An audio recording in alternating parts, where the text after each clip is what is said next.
There is a moment, a razor-thin sliver of time, that exists between the end of your last dream and the beginning of your waking reality. It lasts maybe 3 seconds, maybe 5. In that moment, you are pure, uncontaminated by memory, untouched by obligation, free from yesterday's failures and tomorrow's fears. And then, the world rushes in, and what you do in the next 60 seconds will determine the quality of everything that follows. Not the next hour, not just the morning, everything. The conversation you'll have at noon, the decision you'll make at 3 p.m., whether you go to bed tonight feeling like someone who showed up for their life or someone who got dragged through it. This is not metaphor. This is neuroscience meeting ancient philosophy. This is 2,000 years of Stoic wisdom crashing headfirst into the chaos of modern life and saying, there is a better way. Marcus Aurelius was not a motivational speaker. He was a man crushed by empire, by war, by plague, by betrayal. And yet every single morning, before Rome could claim him, he claimed himself first. He wrote in his private journal, not for glory, not for followers, but because he understood something most people spend their entire lives running from. The mind that is not consciously commanded will be unconsciously controlled. And that, right there, is the whole war. So let's talk about how to win it, not with platitudes, not with feel-good fluff dressed up in ancient quotes, but with real, practiced, uncomfortable truth that will change the texture of your mornings and, by extension, the architecture of your entire life. 1. This day is not guaranteed, which is exactly why it's sacred. Here is the most dangerous assumption human beings make. I'll do it tomorrow. Tomorrow. That mythical country where all the hard things happen, all the changes begin, all the better versions of ourselves finally show up. But here is what the Stoics understood with a clarity that could cut glass. Tomorrow is not promised. Not to you. Not to anyone.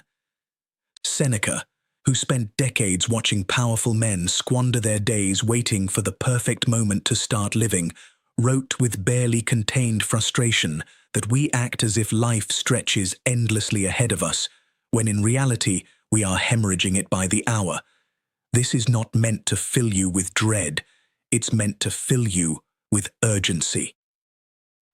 When you genuinely internalize that this specific Tuesday, this singular, never-to-be-repeated configuration of circumstances, relationships, energy, and opportunity will not come again. Something shifts. The snooze button becomes offensive. The mindless scrolling becomes painful. The phrase, "I'll get to it eventually," starts to sound like what it actually is, a quiet, comfortable lie you've been telling yourself for years. The Stoic concept of memento mori, remember that you will die, was never about depression. It was about activation. It was the ancient world's version of shaking someone by the shoulders and saying, "Wake up, this is real, this is happening, right now. Are you present for it?" Every morning you wake up, you've been handed something no amount of money can buy back once it's gone. Time with consciousness. Time with choice. Time to move toward something that matters. The question is never whether you have enough time. The question is whether you're willing to treat it as the sacred, irreplaceable resource it is. Take ownership of this morning, not tomorrow morning, not the morning after some imaginary transformation. This one, the one where your eyes just opened and your mind is still quiet and the day hasn't swallowed you yet. That window, claim it. 2. The battlefield is invisible, and it's inside your skull. Most people think their problems live outside them. The difficult boss, the broken relationship, the bills, the city, the algorithm, the economy, and yes, the world is genuinely hard. Nobody is pretending it isn't, but the Stoics had an insight so radical that even 2,000 years later, modern psychology keeps rediscovering it from new angles, and calling it groundbreaking. Your suffering is not primarily coming from your circumstances. It's coming from your interpretation of them. Marcus Aurelius didn't write, "The obstacle is the obstacle."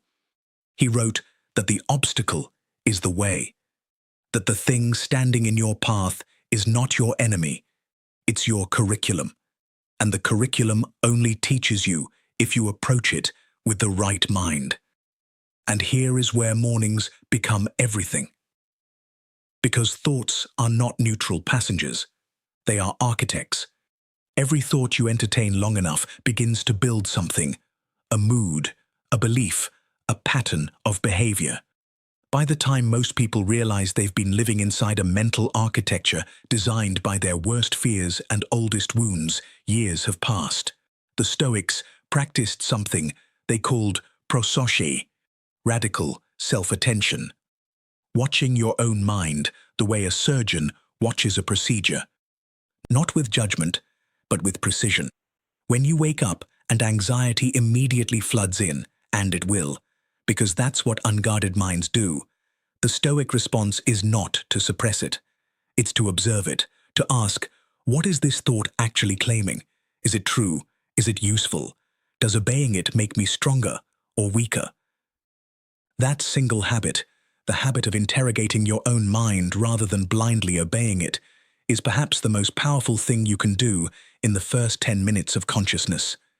Fear whispers, doubt shouts, ego disguises itself as wisdom, and if you're not paying attention, you'll spend your entire day governed by mental voices you never consciously chose to listen to.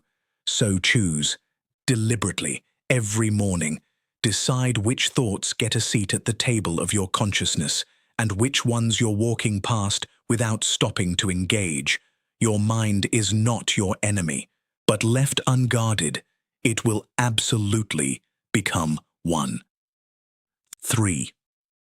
The weight you carry into today was meant to stay in yesterday.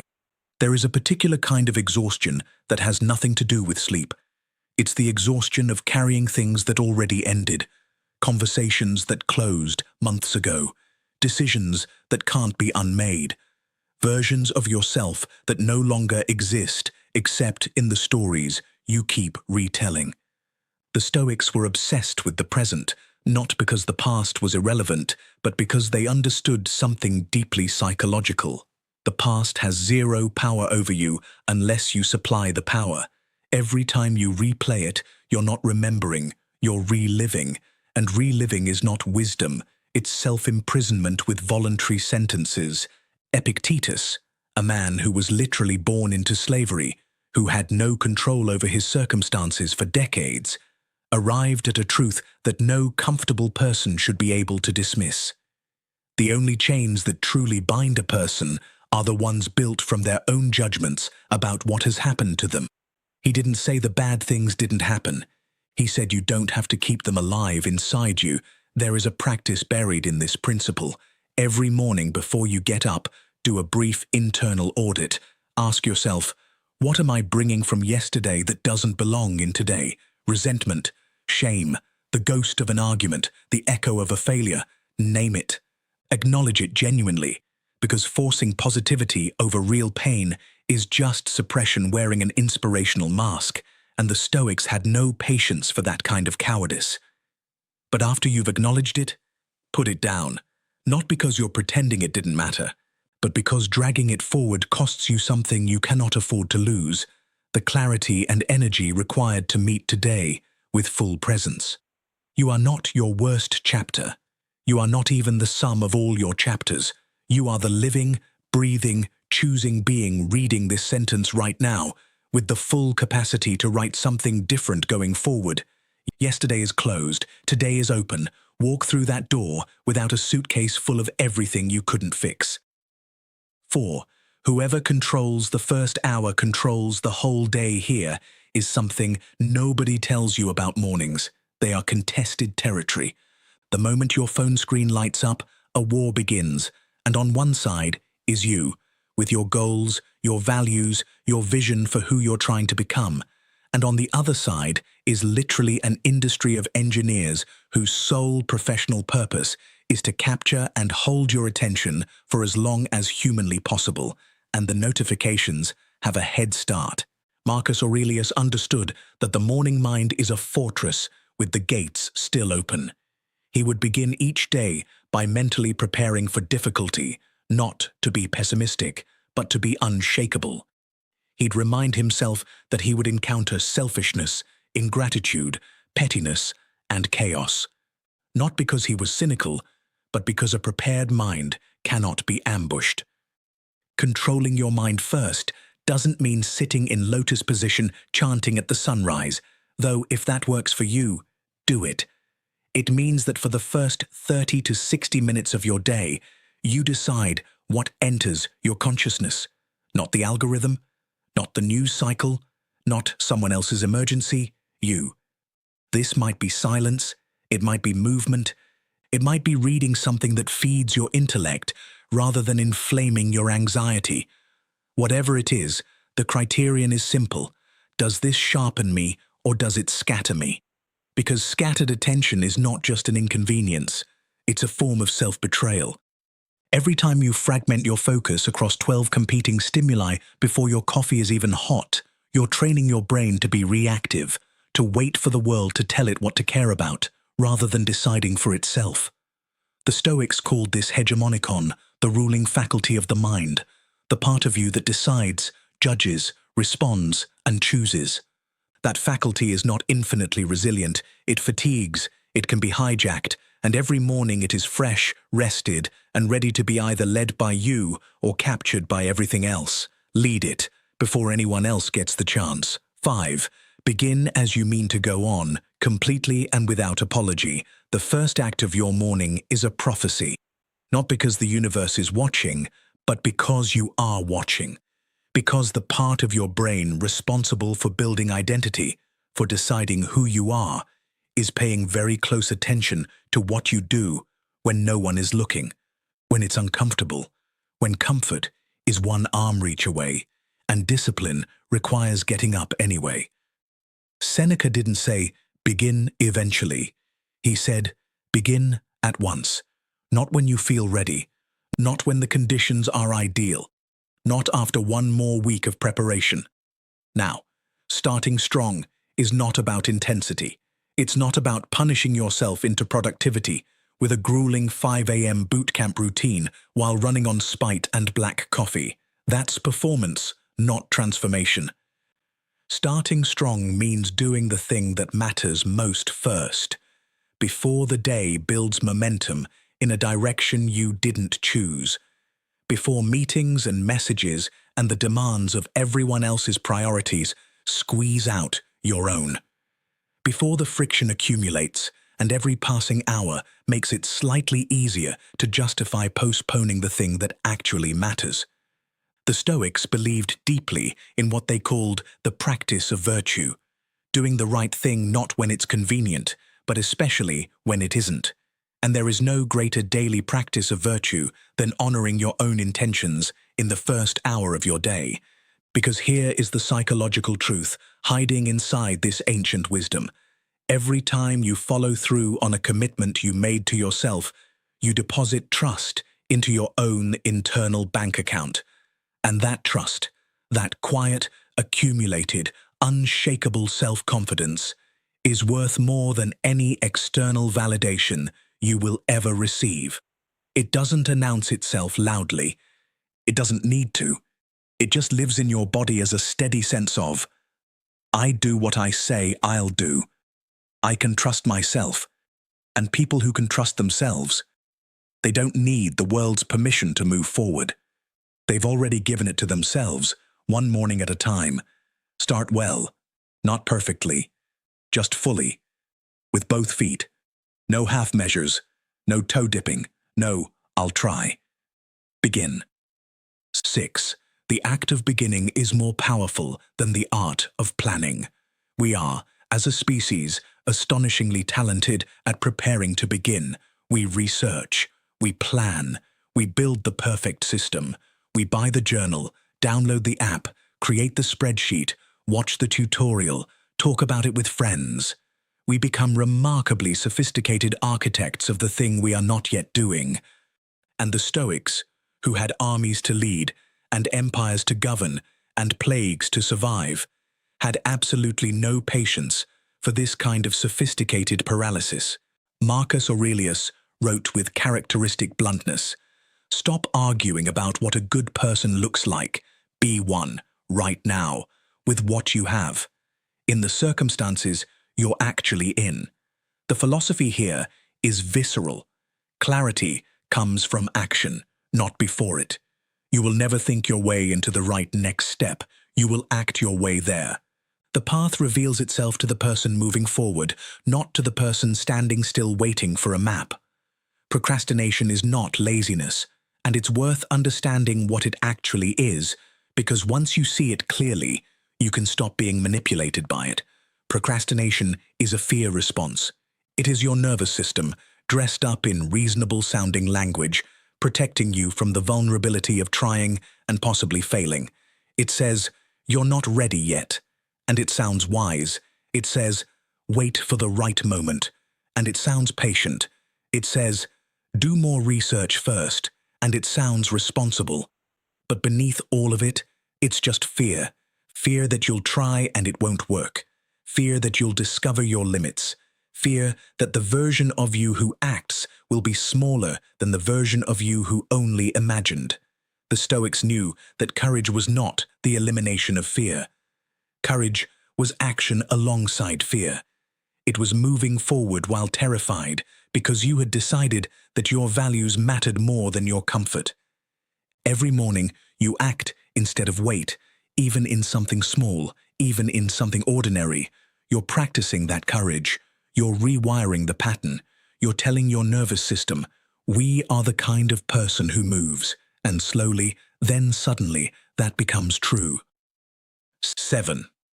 Full attention is the most radical thing you can offer. Anything we live in an age of infinite content and profound shallowness. We can access more information in an afternoon than Marcus Aurelius encountered in a lifetime, and yet somehow we feel less certain, less grounded, less capable of genuine thought than the man writing in a leather journal by lamplight 2,000 years ago. And the reason is both simple and devastating. We never fully arrive anywhere. We eat while watching. We walk while listening. We talk while scrolling. We are, at any given moment, physically present in one place and mentally scattered across 17 others. And this constant division of attention does something quietly catastrophic. It prevents us from ever experiencing anything deeply enough to learn from it, be changed by it, or genuinely live inside it. The Stoics had a phrase for the fractured mind. They called it being pulled by the body, dragged from desire to distraction, to impulse without any central organizing intention. And they considered it one of the primary forms of human suffering. Marcus Aurelius wrote, "Concentrate every minute on doing what is immediately in front of you with complete and genuine seriousness. Not half of you, not the part of you that isn't checking for notifications, all of you." Here is the paradox that modern science has finally confirmed what ancient philosophy already knew. Focus creates energy. You would think constant stimulation would be energizing, and yet everyone drowning in it reports feeling exhausted, empty, unable to concentrate for more than 90 seconds at a stretch. Because the human mind does not run on stimulation, it runs on depth, on the nourishment that comes from actually completing a thought, actually finishing a task, actually being present for a single moment long enough to let it matter. Every morning, you practice focused attention, even for 20 minutes, even for 10. You are doing something countercultural and profoundly stoic. You are saying, "This moment is worth my full presence." You are saying, "I am not available to everything because I am committed to something." That practice compounds. Every day you train attention, you make it stronger. Every day you resist the pull of distraction, you reclaim a piece of your cognitive sovereignty. And in a world designed to fragment you, that sovereignty is everything. 8. The small disciplines are the only ones that actually matter. We romanticize transformation. We imagine it arrives dramatically, in a single decision, a pivotal moment, a lightning strike of insight that reorganizes everything in an instant. And occasionally, that happens. But it doesn't stick that way. What sticks is something far less cinematic and far more powerful. The small, repeated, unglamorous choice made in the quiet of an ordinary morning. Epictetus, philosopher, former slave, man who had every external reason to give up, said that well-being is built through small steps, not despite their smallness, because of it. Think about what actually builds a person. Not the speech they gave at the conference, not the one great decision, but the 10,000 small moments where they chose to get up instead of stay down, chose to focus instead of drift, chose to honor a commitment nobody else even knew they'd made. Those moments don't trend, they don't generate highlights, but they generate character. And character is the only sustainable foundation for any life worth living. Every morning you win the small thing. You make your bed, you drink water before your phone, you take 10 minutes to think before the world starts demanding. You are voting, not just for your day, for the person you are becoming. And the beauty of this system is that it's available to everyone. You don't need special circumstances. You don't need to be ready. You don't need to have your life together. You just need to pick one small thing and do it with full intention. Then do it again tomorrow, then again, and watch, slowly, undeniably, what begins to form. Marcus Aurelius ruled the known world and still wrote to himself every morning about the basics, waking with purpose, treating people with dignity, not letting frustration pull him off course. He understood that greatness is not an achievement. It's a practice, renewed every morning, built in small, invisible, sacred acts of self-discipline that nobody photographs and everybody eventually sees in the kind of person you become. Don't wait for the dramatic. Live the ordinary with extraordinary intention. That is the whole secret. 9. Discipline is not a prison. It's the only true form of freedom that exists. Somewhere along the way, we swallowed a lie about freedom. We decided it meant the absence of constraint, doing whatever we want, whenever we want, answerable to nothing and no one. And that sounds like freedom until you actually try to live it, until you realize that a life with no structure, no commitment, no discipline is not free. It is formless. It drifts. It exhausts. It empties. Epictetus was born a slave. He knew what literal constraint felt like, and the insight he arrived at through that suffering was not that freedom meant the removal of all chains. It was that the most important chains are never physical. No man is free who is not master of himself. When you lack discipline, you are not free. You are enslaved to whatever is most immediately demanding. Your phone enslaves you. Your moods enslave you. Your hunger, your impulses, your desire for comfort, your need for approval. You become a person who is perpetually reactive, perpetually at the mercy of forces you never consciously chose to obey. Discipline breaks that, not violently, not by suppression, but by replacement. When you install intentional practices in the morning, when you decide the first hour belongs to you, structured and purposeful, you are not restricting yourself. You are protecting yourself. You are creating a container strong enough to hold the life you actually want to live. And here is what no one tells you. The disciplined person is the most relaxed person in the room, because they're not carrying the weight of everything they should have done. They're not living in the low-grade anxiety of someone who knows they've been avoiding the hard things. They showed up, they did the work, and now the rest of the day is genuinely free, not theoretically free, not aspirationally free, but actually, experientially, peacefully free. Seneca wrote, "The most powerful person is the one who has themselves in their own power." Build that power every morning. In the small choices nobody sees, in the commitments you keep when breaking them would be so easy, in the discipline that is not a cage, but the very shape of freedom itself. 10. You are the author. Every single morning, the page is blank. Here is the truth that ends all excuses. Nobody is coming. Not to save your day, not to give your life meaning, not to decide who you're going to be this morning. That is yours. Entirely. Irrevocably. And whatever has happened, whatever circumstances shaped you, whatever losses broke you, whatever systems failed you, none of it has the final word on what you do right now. Marcus Aurelius wrote, "Very little is needed to make a happy life. It is all within yourself, in your way of thinking, not in your circumstances, not in what the world gives you, in how you meet it." This is the beating heart of Stoicism, not detachment, not cold indifference, but radical, passionate ownership of your inner world. The recognition that between every event and every response, there is a space, and in that space lives your freedom, your power, your humanity. Every morning when you open your eyes, you are standing at the beginning of an unwritten story. The genre hasn't been decided, the ending is unknown, but the tone, the intention, the quality of presence you bring, the values you choose to embody before anyone asks you to, that is entirely yours. You can drift through this day as a passenger, letting circumstances dictate your mood, letting other people's urgencies define your priorities, letting fear quietly run the background operations of your life. Or you can pick up the pen.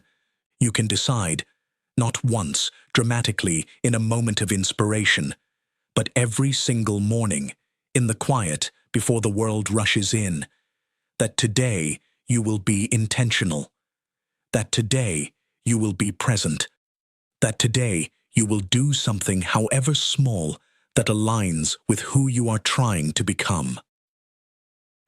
The Stoics survived empires collapsing, loved ones dying, betrayals that would shatter most people permanently, and they did it by returning every single morning to this one practice, choosing their response, choosing their values, choosing who they were going to be, regardless of what was happening around them. That is not a philosophy for the perfect life. It is a philosophy for this one, with all its chaos and uncertainty and imperfection, for the messy, difficult, beautiful reality of being alive right now. The war is yours to win. 10 practices, 10 choices, 10 ways to stand at the edge of your morning and decide, consciously, deliberately, fiercely, that this day will not happen to you, that you will happen to it. None of this is theoretical. The Stoics were not philosophers sitting comfortably removed from suffering, dispensing wisdom from ivory towers. They were people drowning in the same floods that try to drown us. Grief, failure, uncertainty, pain, and they built something inside themselves that the floods could not reach, and they built it the same way you will, one morning at a time, one small discipline repeated until it becomes character, one choice to show up, even imperfectly, even uncertainly, even when the comfortable alternative is right there, calling your name. You don't have to be extraordinary. You don't have to have it figured out. You just have to be someone who rises, truly rises, every morning. Someone who gives today the respect it deserves. Someone who treats their own life like it matters, because it does, and because no one else is going to do that for you. Marcus Aurelius said it with his characteristic brevity: waste no more time arguing about what a good person should be. Be one, not tomorrow, not after the next self-improvement phase, now. In how you spend the next hour, in what you choose to think about, in whether you begin or continue to wait. The morning is yours, the mind is yours, the day is yours, the life is yours. Write it like you mean it. Every morning I rise with discipline.